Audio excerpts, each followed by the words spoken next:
তো আমি এখন মিষ্টি চারা পোষ করাচ্ছি। এই যে দেখতেই পাচ্ছেন কাতলা মাছের মিষ্টি চারা। এইটা কিন্তু ল্যাপিং নয়, এটা চারাই মারার জন্যে। কাতলা মাছ এইটি চারাই মারলে কাতলা মাছ চারাই এসে বসবে এবং এর কার্যকারিতাও অনেক। তো এইটা কিভাবে করেছি এবং এটায় কি কি দেওয়া আছে এটা বলে রাখি। এটা মৌলের চারা এবং ওই মৌলের চারাটি কিভাবে তৈরি করেছি আপনাদেরকে সব জানাবো। তো দেখতে থাকুন। আমি এইটা এখন রোদে দিয়েছি এবং দিয়েছি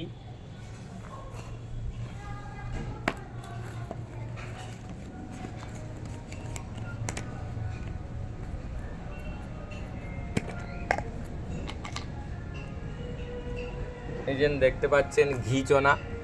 তাই আমি এই ঘি চনাটাকে মিক্স করছি।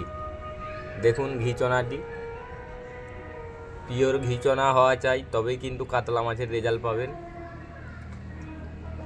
ঘি চনাটা আমি আগে দিয়ে দিয়েছি, এটাই 500 গ্রামের মতো। তো তাই এটা দেখানোর জন্যে অল্প পরিমাণে দিলাম। তো এটা দিবার আর দরকার নেই, আমার অলরেডি 500 গ্রাম দেওয়া আছে।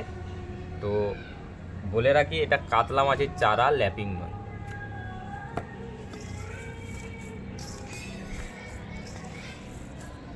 এটা তৈরি হতে 3 মাস সময় লাগে। তো দেখতেই পাচ্ছেন, দেখুন কি সুন্দর তেল তেল ভাব এসে গেছে। ওই জন্যে আমি ঘি চনাটা এই সময় দিলাম, আগে থেকে ঘি চনা না দিলেও চলবে। তো খুব সুন্দর ফ্লেভার হয়েছে।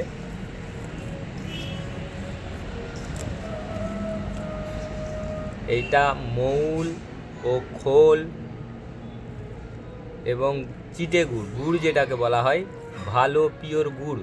চিটে গুড়ের গুড় পিওর হলে খুব ভালো হয়। চিটে গুড় থেকে তেলটা বেশি বার হয় এবং মিষ্টির গাদ লাগবে। এটা আমার 3 কিলো চারা করা আছে।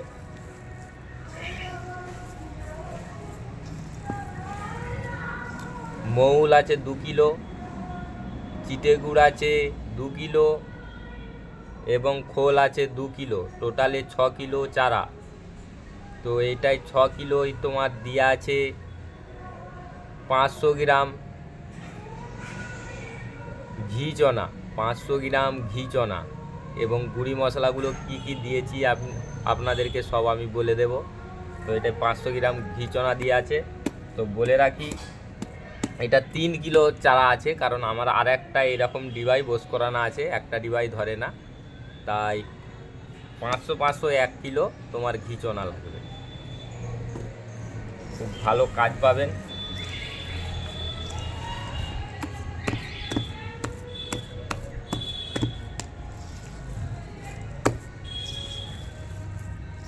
তো আমার কমপ্লিট হয়ে গেছে এখন মাখানা।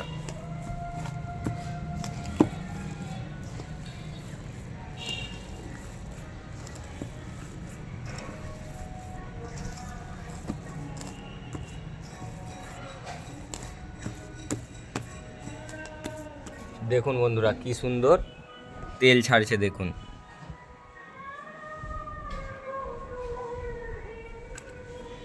ধন্যবাদ, সবাই ভালো থাকবেন।